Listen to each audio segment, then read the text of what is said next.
નમસ્કાર દોસ્તો, સ્વાગત છે તમારું લક્ષ્યમ એકેડેમીમાં. લક્ષ્યમ એકેડેમીમાં હું પિનાકિન મારું આ બધા જ લોકોનું હાર્દિક સ્વાગત કરું છું. દોસ્તો, સુરત મહાનગરપાલિકાની અંદર ઘણી બધી ભરતીઓની જાહેરાત કરવામાં આવી છે અને એમાંની એક ભરતી એટલે કે એસેસમેન્ટ એન્ડ રિકવરી ઓફિસર. આ ભરતી સુરત મહાનગરપાલિકા દ્વારા જાહેર કરવામાં આવી છે અને આ ભરતીની અંદર શું શું પ્રકારનું જે છે એ જગ્યાઓ છે, કઈ કઈ પ્રકારની જગ્યાઓ છે, આ ભરતીમાં ફોર્મ ભરવા માટે શું શું એલિજિબલ છે, લાયકાત શું છે, ઉંમર મર્યાદા શું છે, પગાર ધોરણ શું છે, આ બધા જ પ્રશ્નોના તમારા જવાબ જે છે આ વિડીયોમાંથી તમને મળી જવાના છે. એટલે આ વિડીયોને અંત સુધી જોડાયેલા રહેજો અને આ વિડીયોને ચોક્કસથી લાઈક અને શેર જરૂરથી કરજો. વાત કરીએ તો સુરત મહાનગરપાલિકા દ્વારા specially assessment and recovery officer જે છે એની ભરતીની જાહેરાત કરવામાં આવી છે. બરાબર છે. આ નોટિફિકેશન પ્રમાણે જોઈએ તો આ એસેસમેન્ટ એન્ડ રિકવરી ઓફિસર જે છે એના માટે સ્પેશિયલી 7 જેટલી જગ્યા, કેટલી 7 જેટલી જગ્યાઓ જે છે એ જાહેર કરવામાં આવી છે. બરાબર છે. અને આના ફોર્મ ભરવાની શરૂઆતની વાત કરીએ તો આના ફોર્મ જે છે એ તમે ક્યારે ભરી શકો છો તો ભાઈ 1 એપ્રિલ. બરાબર છે. 1 એપ્રિલ 2026 થી લઈ અને ક્યાં સુધી તો ભાઈ 15 એપ્રિલ 2026 સુધી તમે આના ફોર્મ જે છે એ ભરી શકો છો. 1 એપ્રિલના રોજ સવારે 11 વાગે જે છે આ ફોર્મ ચાલુ થઈ જશે અને અહીંયા 15 તારીખના રાતના 11 વાગ્યા સુધી તમે જે છે એ ફોર્મ ભરી શકો છો. બરાબર છે. કઈ વેબસાઇટ ઉપર જઈને તમારા ફોર્મ ભરવાના છે તો ભાઈ સુરત મહાનગરપાલિકાની વેબસાઇટ છે suratmunicipal.gov.in. આ વેબસાઇટ ઉપર જઈને તમારે ફોર્મ ભરવાના રહેશે. ત્યાર પછી અહીંયા વાત કરીએ તો દિવ્યાંગજનો માટે સ્પેશિયલ અહીંયા કહેવામાં આવ્યું છે કે ભાઈ અહીંયા દિવ્યાંગજનો માટે અહીંયા કોઈ પણ પ્રકારની જે છે એ જગ્યા રાખવામાં આવેલી નથી.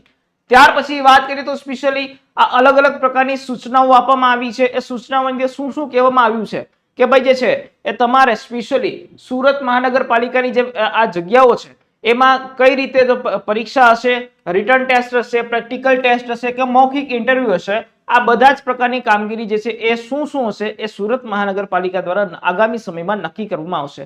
જેની જાણ જે છે સુરત મહાનગરપાલિકાની વેબસાઇટ ઉપર જે છે એ કરી દેવામાં આવશે. ત્યાર પછી વાત કરીએ તો જે લોકો ફોર્મ ભરે છે એ પોતાનો જે પર્સનલ મોબાઈલ હોય કે જે લોકો માટે પરમેનન્ટ મોબાઈલ નંબર હોય ને ઈમેલ આઈડી હોય એ જ આ ફોર્મમાં જે છે એ નાખજો. કારણ કે ધારો કે તમારો મોબાઈલ નંબર ચેન્જ થઈ જાય છે તો જે કંઈ પણ વસ્તુ મેસેજીસ કે અથવા તો ઈમેલ આઈડીમાં જે કોઈ પણ ઈમેલ આવશે એ જ ઈમેલ આઈડીમાં આવવાના છે. એટલે જ્યારે પણ ફોર્મ ભરો તો તમે એક જ તમારો મોબાઈલ નંબર અને ઈમેલ આઈડી ઉપર તમે ફોર્મ ભરજો. ત્યાર પછી જે લોકો જે છે સ્પેશિયલી જે લોકો પાસે કોમ્પ્યુટરનું સર્ટિફિકેટ નથી, કારણ કે હવે આવનારી બધી જ ભરતીઓમાં કોમ્પ્યુટરની જાણકારી માટેનું સર્ટિફિકેટ હોવું જરૂરી છે.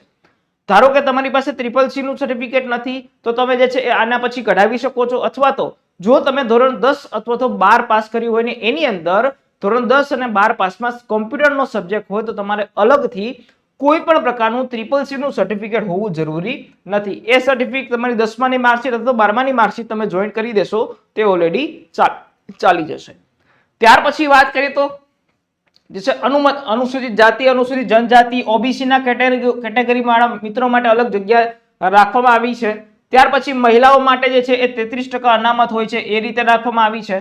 ત્યાર પછી વાત કરીએ તો સ્પેશિયલી જે સુરત મહાનગરપાલિકાની ભરતીમાં જ્યારે તમે ફોર્મ ભરો છો, અરજી કરતા સમયે જે પ્રકારના ડોક્યુમેન્ટ એની અંદર ફોર્મમાં નાખો છો એ જ ડોક્યુમેન્ટ તમારે જ્યારે કોઈ પણ ડોક્યુમેન્ટ વેરિફિકેશનની પ્રોસેસ આવે ત્યારે રજૂ કરવાના રહેશે. બરાબર છે.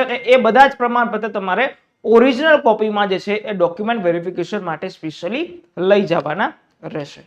ધારો કે કોઈ પણ વ્યક્તિ દિવ્યાંગ હોય તો એને એ જ પ્રકારનું જે છે એ દિવ્યાંગતાનું પ્રમાણપત્ર જે છે એ અધિકારીને રજૂ કરવાનું રહેશે. ત્યાર પછીની વાત કરીએ તો ધારો કે અનુભવ, કોઈ પણ આની અંદર જો ધારો કે અનુભવ માંગેલો હોય તે અનુભવ ક્યાંથી વેલિડ ગણવામાં આવશે?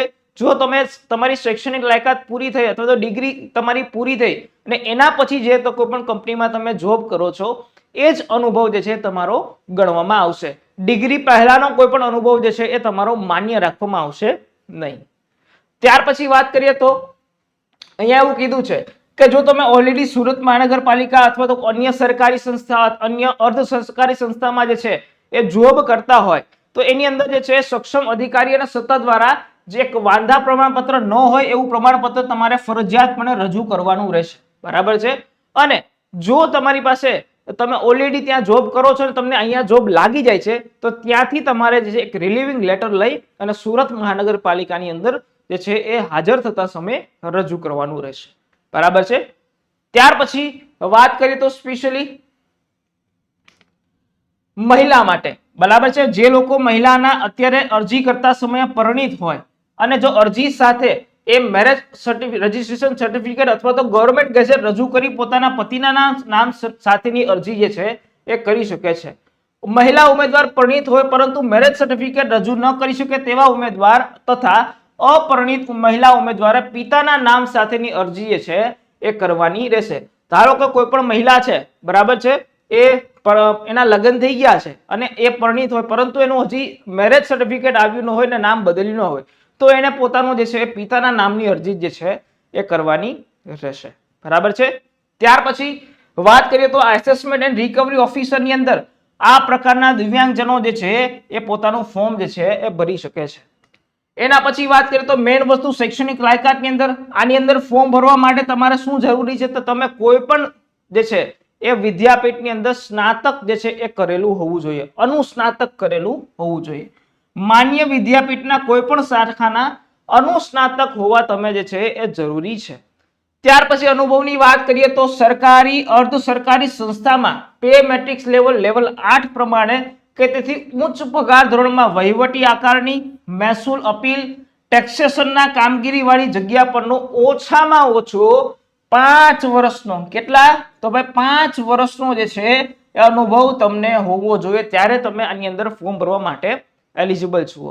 ત્યાર પછી કમ્પ્યુટરની બેઝિક જાણકારી હોવી જોઈએ અને ગુજરાતી અને હિન્દી ભાષાનું જ્ઞાન હોવું જરૂરી છે.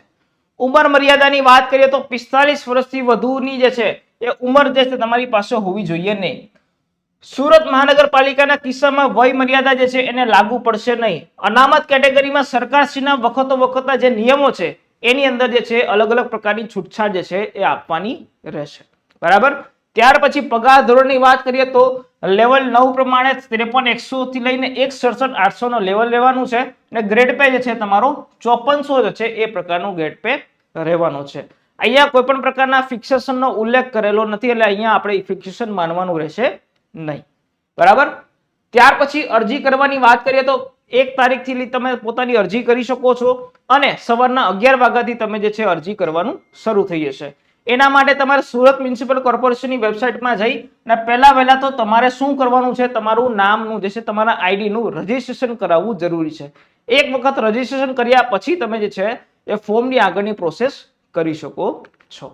તો સ્પેશિયલી આ હતી જે છે એ સ્પેશિયલી શું હતી એસેસમેન્ટ એન્ડ રિકવરી ઓફિસર માટેની સંપૂર્ણ માહિતી. જે લોકો અહીંયા જે છે ફોર્મ ભરવા માટે એલિજિબલ હોય તો 1 તારીખના રોજ તમે ફટાફટ જઈ અને ફોર્મ ભરી દેજો. અથવા તો કોઈ પણ જાણકારી જોતી હોય તો આપણો નંબર છે 9429077607 9327846308 નંબર ઉપર જઈ અને તમે પોતાનું કોઈ પણ ઇન્ફોર્મેશન લઈ શકો છો. આશા રાખું છું કે તમને આ માહિતી જે છે ટૂંક જ સમયમાં જે છે સમજાઈ ગયો છે અને આવા નવા સેશન આપણે જે છે એ લઈ આવતા રહીશું. જો આ વિડીયો ગમે તો લાઈક કરજો, ચેનલ પર નવા હોય તો સબસ્ક્રાઇબ કરજો. મળીએ છીએ નવા વિડીયો સાથે, નવા જે છે એ ઇન્ફોર્મેશન સાથે. ત્યાં સુધી રજા આપો. જય હિન્દ, જય Bharat, good bye, take care.